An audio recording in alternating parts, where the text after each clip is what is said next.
Hello, everyone. Thank you for joining me today as I talk about compassion, fatigue, vicarious trauma, and burnout.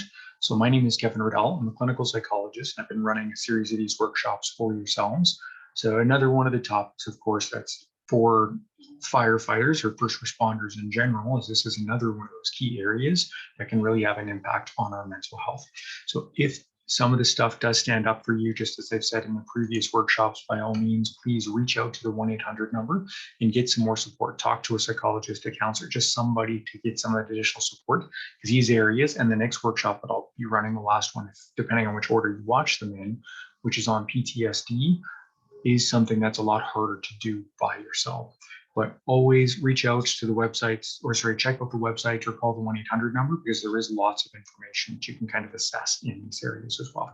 So the goal of today, kind of like I already commented on, but we're going to talk a little bit about what is compassion fatigue, burnout, and vicarious trauma.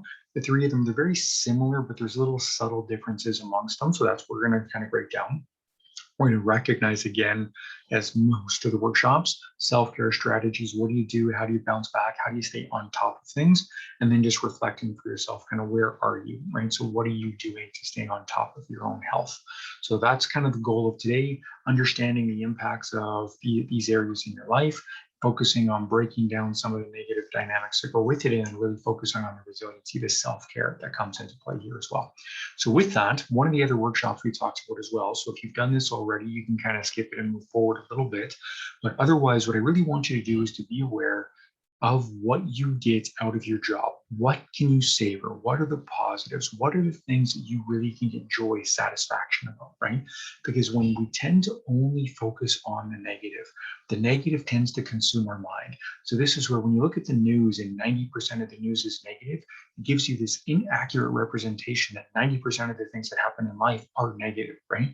But that's because we got these blinders on. We're only looking at the negative data. But if we can look at the positive data as well, then we can start to shift and break down these mindsets. I used the example of Hacksaw Ridge, a movie in one of the other workshops, which to me was a soldier that went through a bunch of, based on a true story, a soldier that went through a bunch of trials, tribulations to become a medic that didn't want to carry firearms. So he was tormented a lot during his training.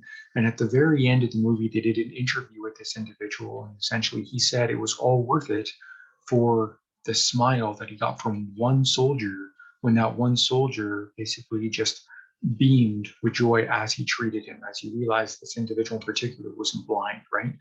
So it doesn't have to be major things that make it tick or that you can be grateful for, that you savor, but you want to be able to find those things. There are going to be challenges, of course, that you're going to face, like the nature of the job that you're in as a first responder, but you just want to be cognizant of what are the good things to balance that out. Because if you don't see the good, that to me is a major concern of where compassion fatigue, where burnout and trauma really comes from, right?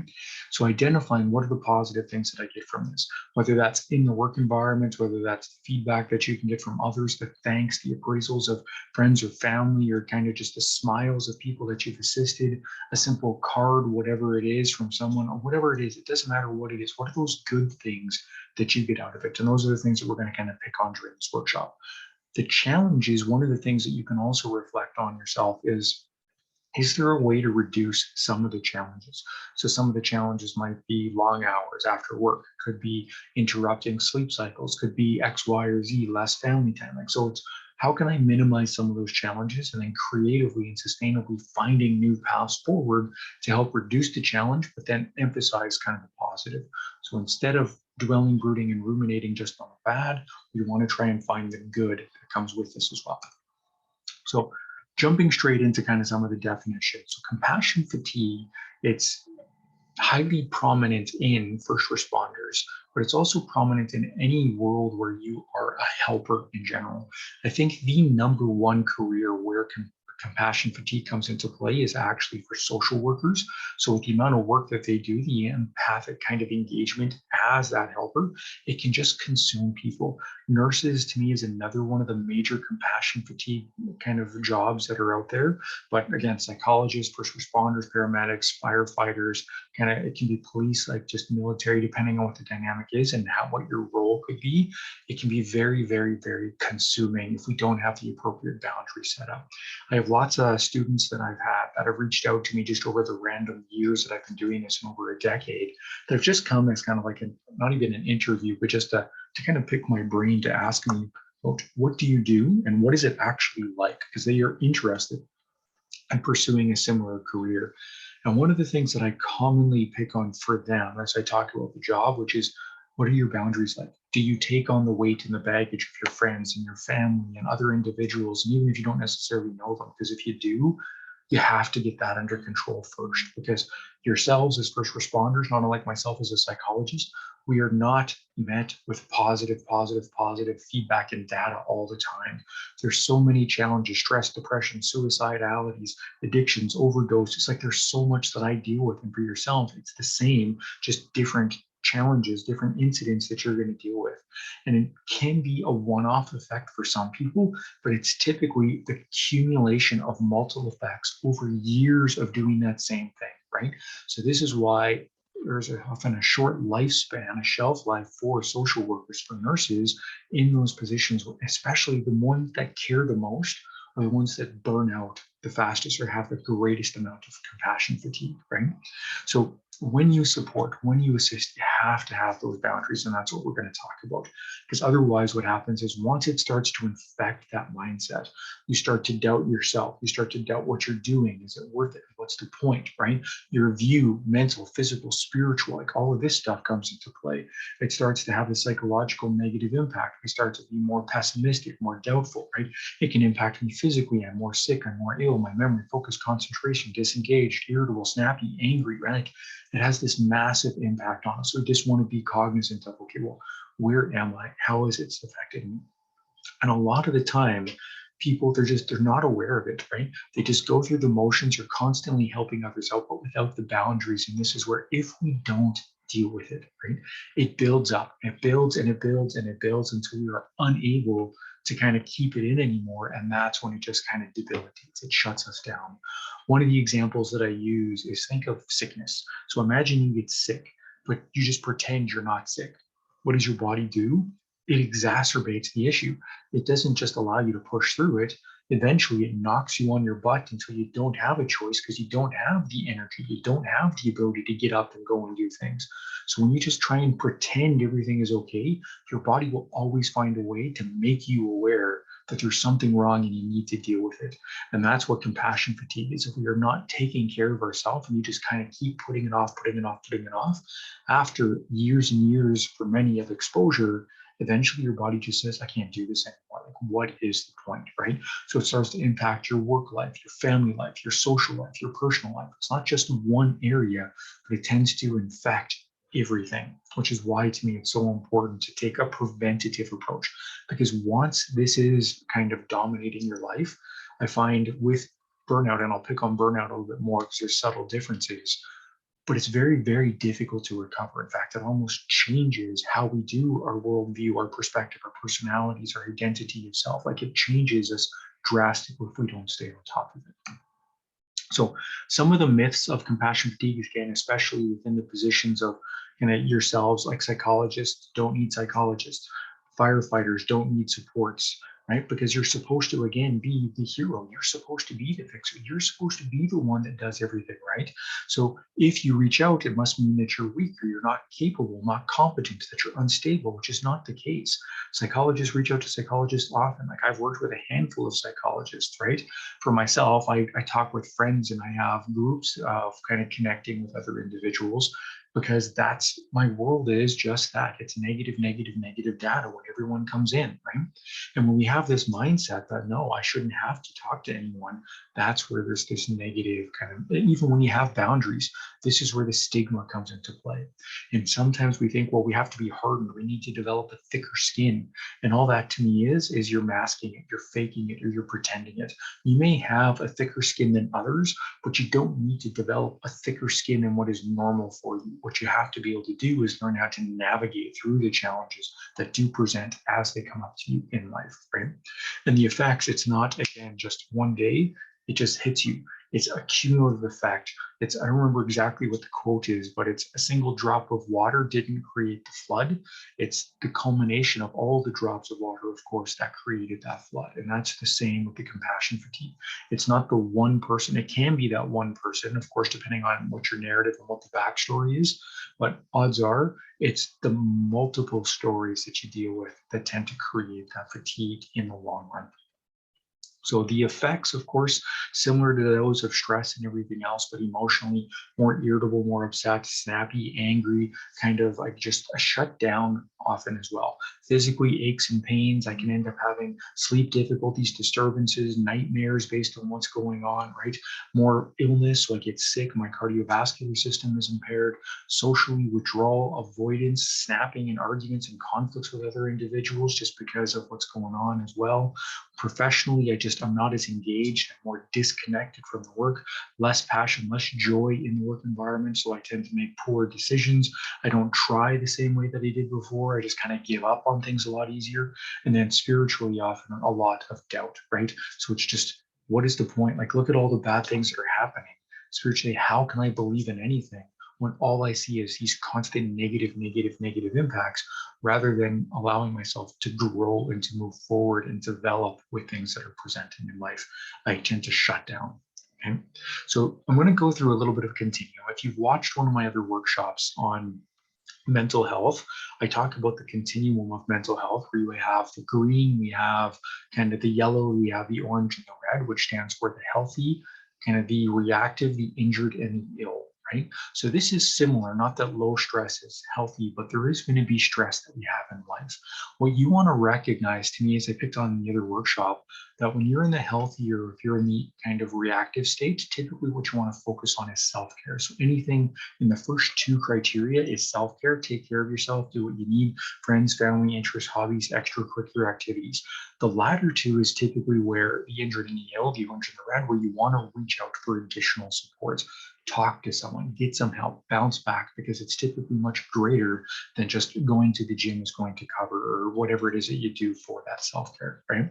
So this is kind of just a simple gauge for yourself as well, about kind of categorizing yourself and thinking, how much is the stress impacting me in my life right now?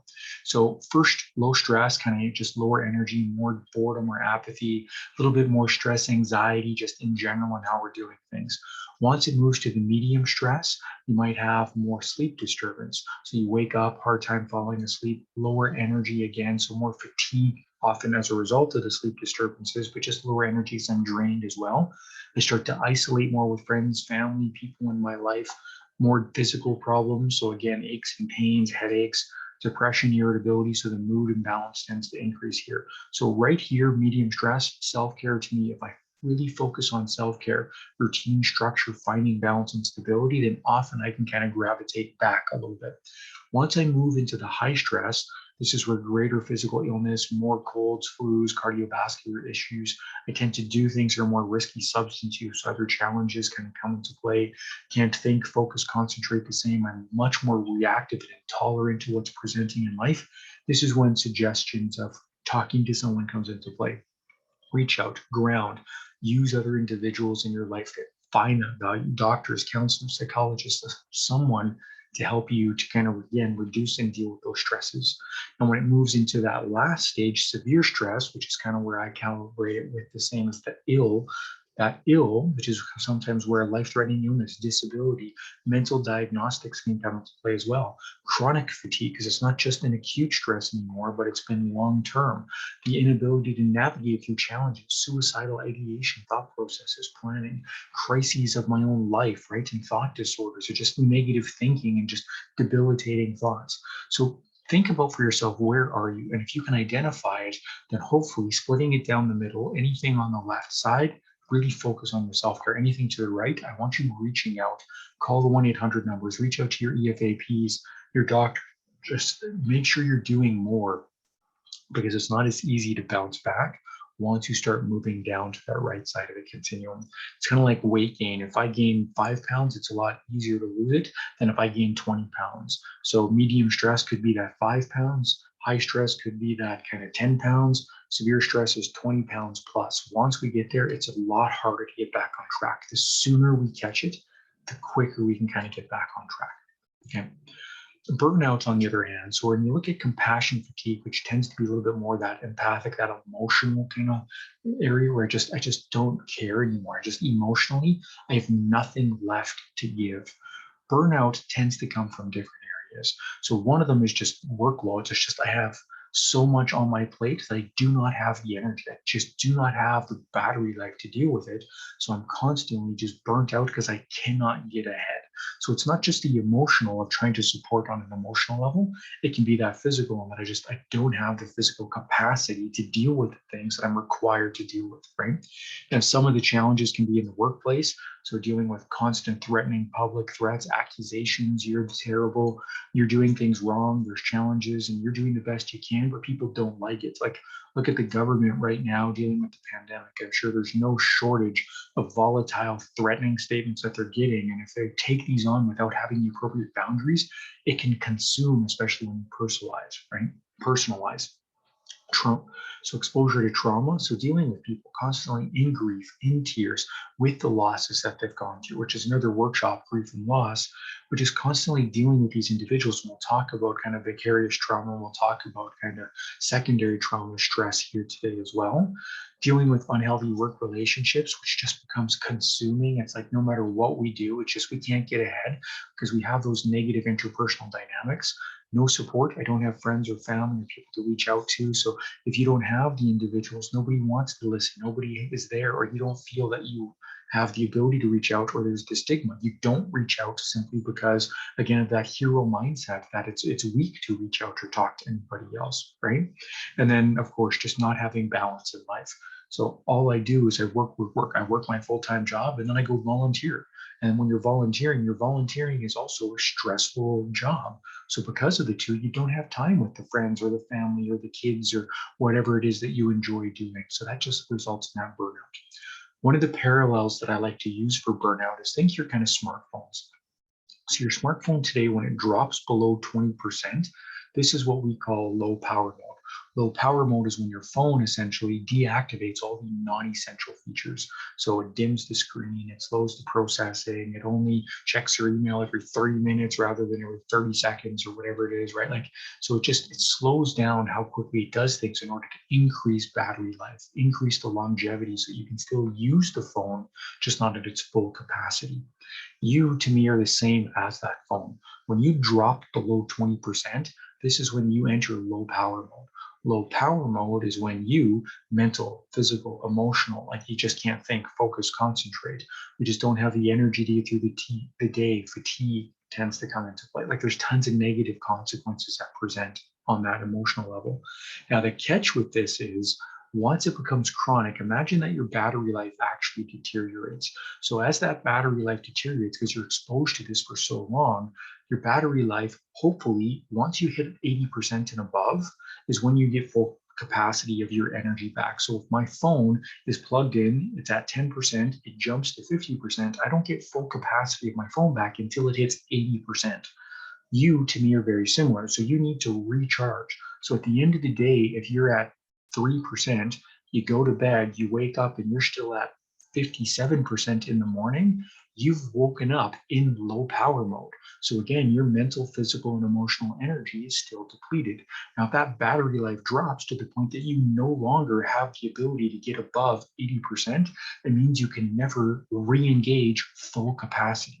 That to me is what burnout is. And this typically is years of an individual, just like compassion fatigue, of just struggling to deal with what's going on, to the point that even when you do your self-care activities, you are not getting above that 80%, you are not engaging. So we actually need to kind of change out the battery.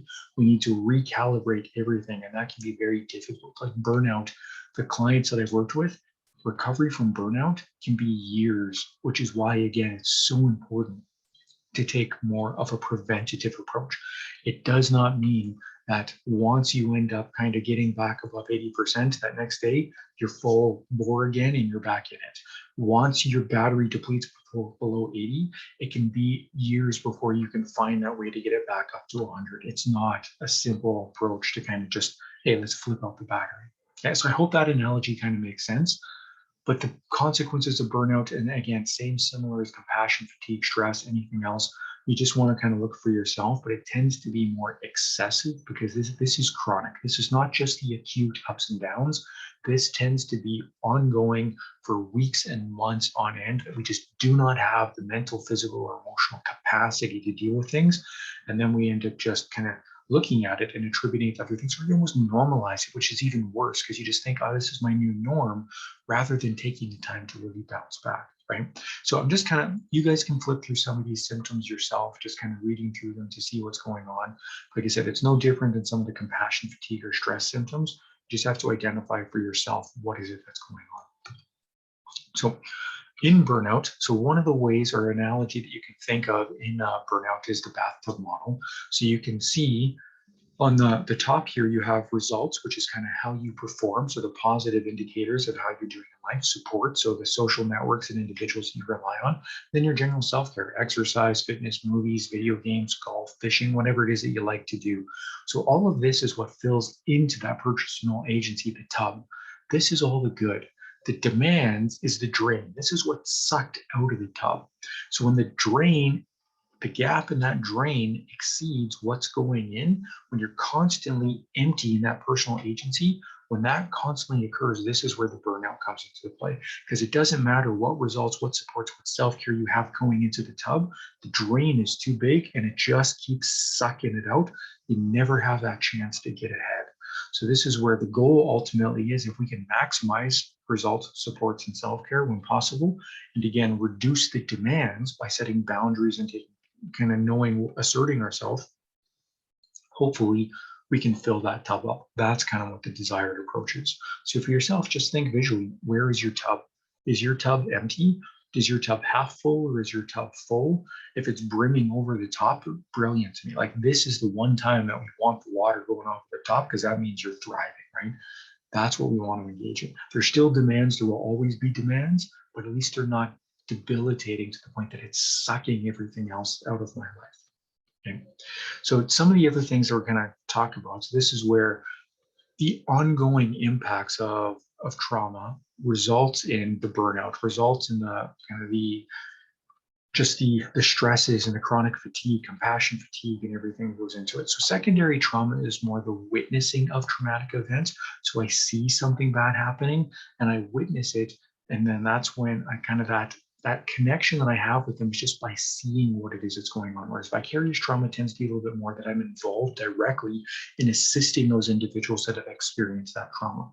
So as a counselor, vicarious trauma is a little bit more normal. But if I'm experiencing secondary trauma, it wouldn't be through my work, it would be through something that I've seen that's occurring.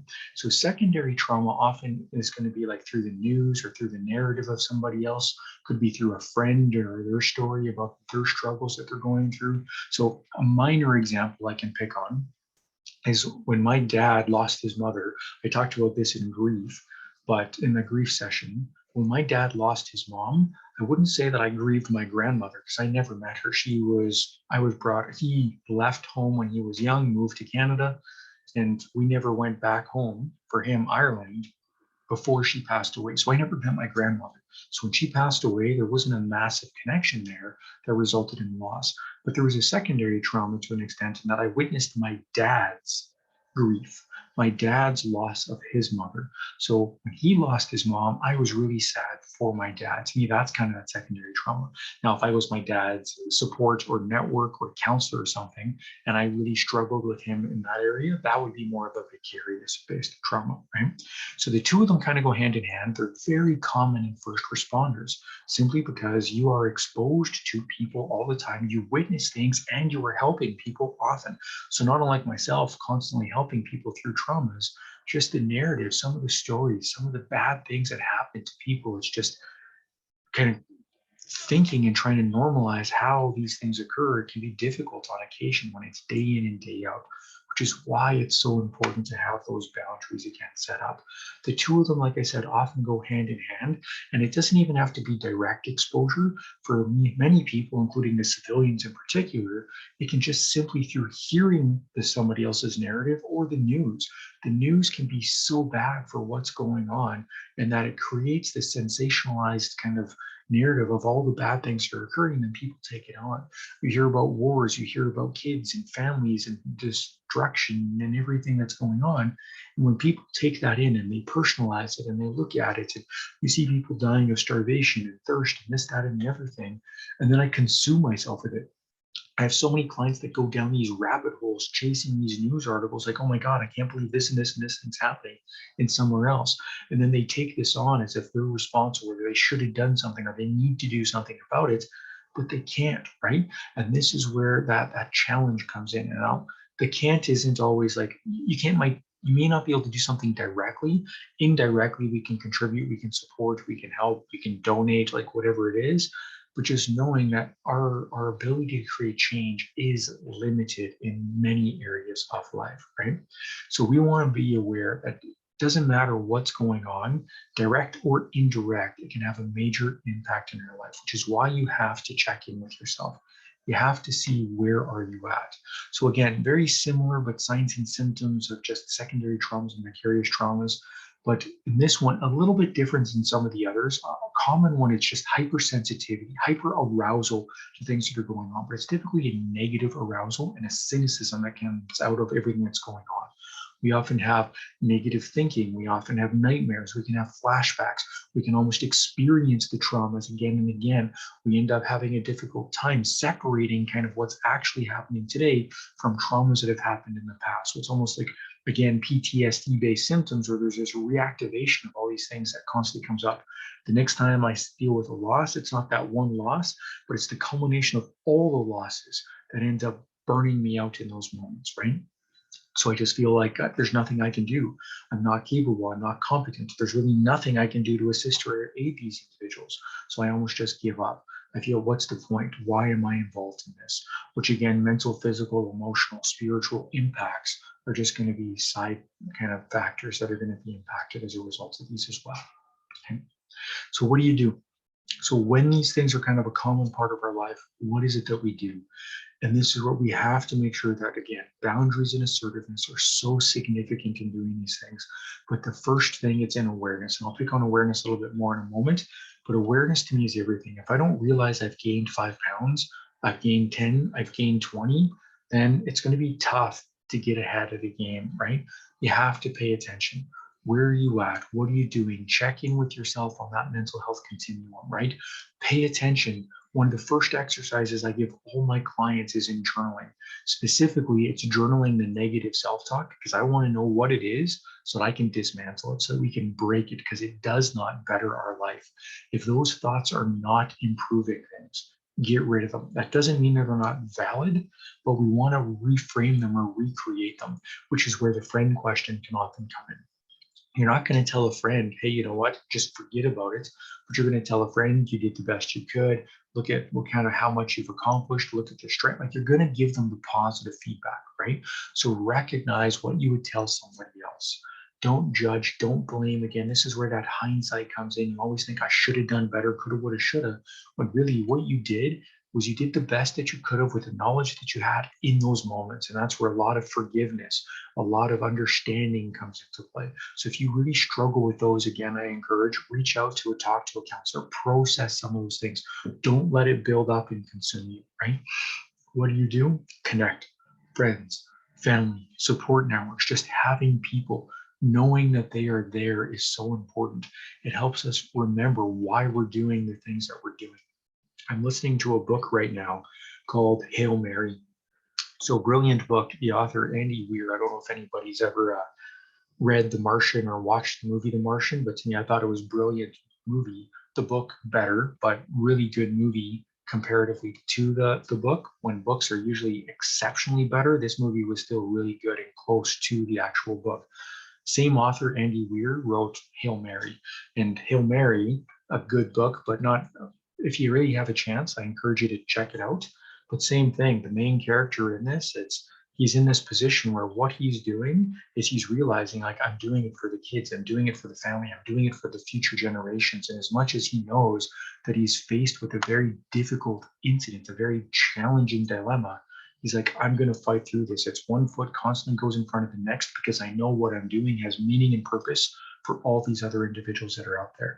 And he may not see the outcomes, but we know that there is an impact on all those other individuals. We just don't always experience it, which is why we really have to savor the moments that we do see that firsthand shift that we make for people's lives, because the secondary positive impacts from others that we don't always see is something that is major in your role as a first responder, right? So just thinking about, you helped someone, you assisted someone, you saved someone, you did this, that, or the other thing. That person who could have been a father, a brother, an aunt, an uncle, a sibling, a parent, like whatever it is, you didn't just help that person, but you helped every single person that that person is connected to, right? Like, this is the complexities of the job that you have. The client that I saved because they are no longer suicidal, who ends up going on and helping. To me, it's the movie It's a Wonderful Life. If you've seen It's a Wonderful Life, again, another brilliant movie with Jimmy Stewart's main character is suicidal, makes his wish. I wish I was dead. Granted, right? So his angel grants him his wish, and then he goes back into town, and you realize is how miserable everybody is because he wasn't there. And all the things that he did, they were simple little things, right? Helping people out. And he doesn't think he's doing anything of meaning and purpose. But when he sees that those little things that he did had so much, and at the end of the movie, to me, such a powerful movie, at the end of the movie, when he's in such a dire position, all the friends and all the family go out of their way to come and help him because they finally hear George Bailey is in trouble. So everyone comes out of the woodwork to help him because he has impacted so many people's lives. And you may not ever have that same experience, but just know you are the George Bailey characters in your job. The number of people's lives that you've touched, that they don't even know that you've touched, right? This is where, again, those gratitudes and the positives comes into play, right? So just finding that positive, finding that network, connecting to the people, using them, right? Don't compare where you're at to anyone else. Don't look at somebody else and what they're going through, because you're not the same person. And to me, life is not about averages, because people are not averages. You are all unique individuals, and you have to think, what is it that you need? How do you bounce back? How do you recover, right?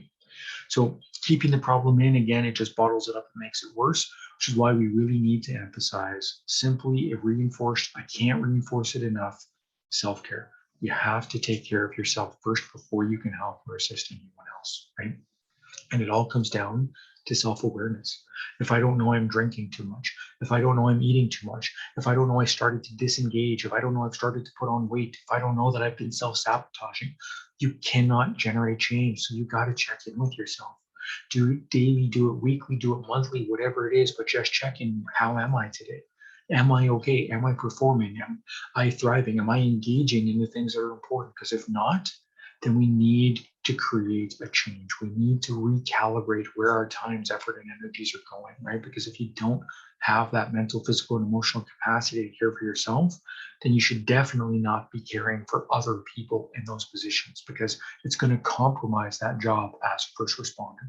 Your judgment, your actions, your emotions, all of that is going to be negatively impacted. So to remain healthy, a couple things you can look at. So self-validation or acceptance, just knowing you're doing the best that you can. Guilt-free, know everything you're doing to the best of your ability. And we can always grow, but we want to make sure that we validate that we are doing what we can, just as you would help with all your other coworkers and support network. And then striving towards this non-anxious presence, right? Being grounded, being calm. It's the mindfulness approach. In this moment, non-judgmentally, just living in the now, right? That's what we want to do. So calm, controlled, composed, recognize where you're at. If you're having negative thoughts, challenge, adjust, but you got to be aware of where you're at in order to make these changes. Because to me, again, just I can't reinforce it enough, but the preventative measures in this topic are so significant. When you deal with PTSDs, traumas, acute stress disorders, things like this, there's not really preventative strategies that you can engage in, because the traumas occur and they're there, and bam, it automatically impacts you because of the backstory. But when you look at burnout, when you look at compassion fatigue, these are preventable if we do the right things, right? So some of the things in self-care, of course, Recognize rituals, like what is work life, what does home life look like? And I'm going to talk about in the next slide a little bit more about that. But just checking in with yourself, I already mentioned whether you're doing that daily, weekly, monthly, having your spouses or friends or family or somebody just come and just create accountability and check in with you, having balance between work and life, jobs, if you work full-time and volunteering, and recognize if you're volunteering, that you still have to set those boundaries and know, like, when are you capable of being on and when can you not? Because if you can't give back, you need to take a break. And that to me is no different for a doctor. Like if I'm an emergency doctor and I'm burning out, if I'm going in and operating and I'm not focused or capable, then I'm more of a detriment to these people than I am an asset, right? So recognize where you're at. When you're creating rituals, some things that you can kind of do, but it's having structure, having routine. Like, how do you differentiate work and home life? And I do this a bunch when I'm working with clients right now, especially with everybody working from home, but it's having boundaries and knowing what is the difference. So as simple as having a workspace in your house and closing the door, breaking it up, not working in the living room, in the dining room, in your bedroom, because it just infects the entire house.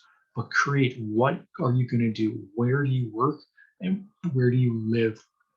Type thing. For yourself, it's easier because you're not doing your first responding, the firefighting, the work that you do in your house, in your living rooms or in your bedrooms, right? So you can find that way to kind of transition a little bit easier. So a couple things, Les Stroud pops into my mind, Survivor Man, if anybody's ever seen the TV show Survivor Man, but he always carries a family photograph in his boot when he's dropped off in remote areas and told to live, right? So he always has a picture of his family, right? What is important to me? What is it that makes me tick? What is it that goes on in your life, right? So just thinking about those things. So simple photographs, self-talk. So when you get home, I'm at home, right? No longer at work. My priorities now are my family, my kids, my siblings, my friends, or whatever it is, right? Change, right? So put the clothes away. Don't leave them on the floor in the couch where you can see it, because those simple visual response, that simple visual cue can take you back to those things. Like trauma itself, the trigger can be sight, scent, smell, sound, any number of things. So your work clothes can trigger your brain in a negative sense as well, if you find that that is something that's kind of burning you out or creating that kind of traumatic experience. So put it away. Don't look at it all day, right? Like, and change into something comfortable. Go for a walk, go for a run, decompress, do a meditation, right? Do some breathing exercises. Just engage in something positive. Setting up images, the difference between family and work as well. Like, what is the difference? When I'm work, I'm decisive, confident, rational, I'm engaged, I'm capable and available to whatever it is that's going on. At home, I'm affectionate, I'm caring, I'm compassionate, I'm patient. Like, you want to be aware, like, what am I doing different? And you're the same person, of course, but you want to almost have a switch. Like, when I'm on work, I'm at work. When I'm at home, I'm not going to be that same person. So you can kind of shift out of that role of being that first responder, so you can be more fun, more playful, more engaged, and whatever it is in that home life. So self-care, what do you need to do? And again, self-care, you look at the most common things that people look at. We have nutrition, we have sleep, we have exercise. But again, if those aren't things for you, if that's not what makes you tick, that's not what you need to do. You need to do what works for you. And for you, if that's fishing, if that's playing a video game, if that's doing meditation, if that's going for a walk, if that's whatever it is, right? You need to think about, what is it that makes you tick? Because it's not the same for everyone. And a ton of people, so fitness is one of the common ones that a lot of people do, but fitness is not for everyone. If going to the gym is a chore and you hate it, then that is not what I want you to engage in. It's just not for you. Find something that you want to do, something that you can engage in. To me, one of the big things I love is music, right? And I know the difference. Like, I play music in the car, I have music in the background, like, I love music. But if I need self-care, my family knows it, because there's a difference between when I listen to music in the background versus when I'm at home. I plug my over here headphones on, I plug it into my phone, and I can just kind of sit there and listen to certain music. And you got to be aware, if you like music, you have to listen to specific music as well. Like, if I'm sad, upset, or depressed, like, I don't encourage you to go listen to James Blunt, right? Like, you need to make sure that you're listening to the music, that you're trying to get the energy out of it. So pay attention to what it is that you're trying to energize yourself with, right? So if I like classical because I'm looking to de-stress. If I'm looking for rock because I'm looking to energize. If I'm working out, I listen to, of course, more kind of upbeat electronic music. Like it's just know what it is that you're trying to get out of it. I don't want to listen to lullabies when I go to the gym, right? Like it's you need to be like music is so powerful, but it's got to be something that has meaning for you. What is it that makes you tick? Yeah. So things to pay attention to in that self-care, especially when you start moving further down that continuum into that injured the ill, the greater the stress, you're going to notice, to me, one of the first things that we tend to notice is, again, just physically fatigue, things like that. But mentally, you're going to notice more pessimistic, negative outlook. What's the point? Why am I bothering? Like all of these things, especially if that's not normally you. Some people might be more pessimistic to begin with, but you want to look for change. So when things that you used to do, you're no longer engaging in, that to me is the red flag where you're like, you know what, I got to step up that self-care. Because sadly, a lot of people, what they do when they're stressed and overwhelmed, they actually disengage in the self-care. They stop talking with friends, family, interests, hobbies, exercise, going to the gym, whatever it is you enjoy, thinking I just need to rest and just focus on doing nothing right now. When really what that does is exacerbates the problem. The best thing you can truly do is engage in those things. You feel better when you do it, which is why we really want to look at, okay, what are those areas of self-care that I know that it doesn't necessarily take a ton of energy for me, but I know I love doing it. And that to me is where you want to engage. And this is where you can start to develop your warning system. So when I'm on par, I know I can go to the gym, I hang out with my friends, if people invite me out, it's great, right? Yellow, check your warning system. So what's going on? I start to be a little bit more reluctant to go to the gym. But if friends or if I got a workout group or boot camp and they say, you know what, get your butt there and I'm there, it's yellow because I know I'll still go, but I'm not as motivated to go. Whereas the red could be, I know now my friends and family and people are telling me hit the gym and I'm like, I just don't want to. It doesn't matter if they're trying to drag me out. That to me could be my massive red flag. It could be simple social, right? So green, socially, I love to engage. I go out, I like to go to the restaurants, hang out with my friends. Yellow, I'm more reluctant to, but if my partner kind of drags me out or I'm still trying to, but it just shows something's off. Red, I don't even want to go. I don't want to go to the restaurant. I don't want to see my friends. I don't want to socialize. I don't want to do anything. So create your warning system. How do you recognize for yourself that you're moving into that red state? Because there, right there, is your flag to say, take care of yourself, get back on track. What's getting in the way? Take a step back. Focus on filling up that battery life again before it becomes a chronic issue. There's going to be acute days where you move yellow and red. It happens, right? Especially in your job as first responder. But you got to identify it and get back on track. So just like your car, if your car's warning system goes off where you see the oil light go on, like you don't just let it sit there for the next 6 months. It's you bring it in and you do the work, but you want to make sure that you're doing the work in advance. This is why we go get oil changes regularly every 6 months, 12 months, whatever your car tells you. But if you're waiting till it's too long, then you're damaging the vehicle and you're no different. If you wait too long to care for yourself, you're damaging yourself, right? So pay attention to what is it that you need and stay on track. When you're at work, setting boundaries, knowing what you can do is also steps you can take in order to get ahead of, again, the burnout, of the compassion fatigue. So take breaks, delegate, avoid challenging scenarios if you know that it's already something that you cannot handle, right? So again, this is if possible. I know it's not always possible, but again, boundaries is so important. So the break doesn't have to be an hour. It could be 5 minutes. Get out, go for a walk, clear your mind, and you can kind of come back in. It's those little things, and they do add up to help you get through those challenging moments, right? Second here, it's just talk about it. Talk with the other groups, talk with your colleagues, normalize it. When we don't talk about it, it creates stigma. The stigma is simply because, hey, no one else is talking about it, so therefore it must be unacceptable. Suicidality is a big one. So every one of my first appointments, I always ask about suicidality. And if they say yes, I don't be like, oh my God, they said yes, what do I do? Let's just talk about something else. Hey, how do you like kind of what the latest X-Men movie or whatever? It's like you don't just avoid it. To me, it's let's talk about it because it normalizes it.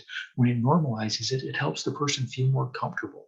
So now they're like, oh, okay, this isn't taboo. It's not a topic that is forbidden. So we can actually get into it and it makes it a little bit easier to engage. Right? And then peer support. So use your friends, use your family, reach out, talk to, engage in the workshops, check out the websites, talk to counselors or individuals that are out there. If you know that, again, you've moved beyond that middle point into the higher risk or severe stress components, don't feel like you need to do this by yourself. Like that hero mindset, if anything, it cripples us. That an analogy that I really like to use is actually from another movie, but it's The Replacements. Sorry, it escaped my mind there for a minute.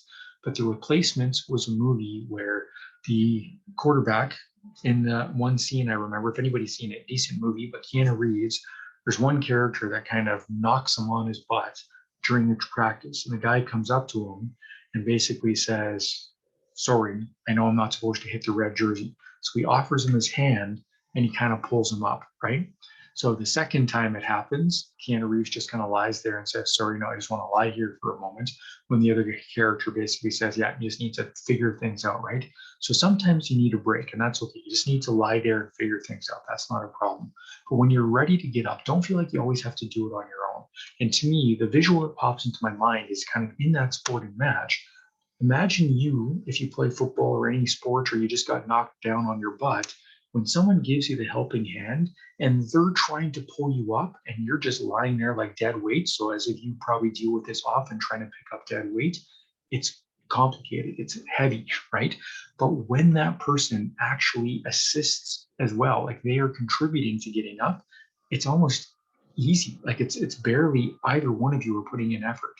But if you are exhausted and tired and try to stand up by yourself, you can see how debilitating it is, or not debilitating even, but just how much it consumes and how much energy.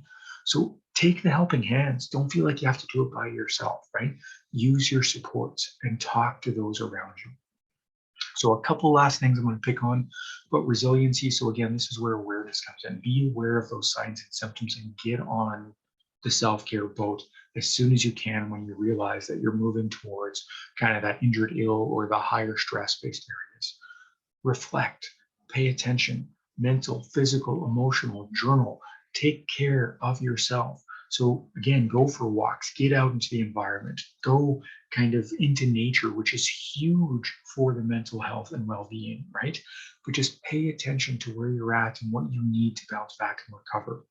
Think about, what do you need, right? How do you bounce back? What do you need from yourself? What do you need from your spouses, your kids, your family, your friends, your work? Like setting those boundaries, but communicate it. Don't just create this in your head and then do nothing about it, but actually set up the strategies and let people know what you need so you can all work together. And then think about, again, your competency. You've been in this position for a while. You've been doing this for a long time.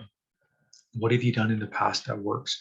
What skills, what resources, what passions? How did you stay on track in the past? Because if you're not doing those things, that's where, again, we really need to re-engage in that self-care, right? What is it that made you tick before, and how did you stay involved and invested? And sometimes just reconnecting with some of those things is enough to kind of start us again in that fresh new day and boost that battery life back up. So again, thank you for listening to me in this workshop. I know there's a ton of information in all of these. Some of it is overlapping. Some of it I probably don't cover enough at all for what you would like to cover, which is why there's always additional resources. Check out the websites, call the phone numbers, the wellnesstogether.ca, your EFAP phone numbers if you want to talk to a counselor, the websites, but just know there is support. You are not alone as you're dealing with these things. But in this topic in particular, the most significant variable to me is prevention. You need to stay on top of your self-care. You need to stay ahead of it, because once we hit that zone, once we're in the position where we are burnt out or we are just completely fatigued and I just don't have any emotional kind of capacity to care anymore, it is so difficult to recover from that, right? So thanks again, everyone, for listening to me. I hope you're getting something out of these workshops, and best of luck. Take care and move forward.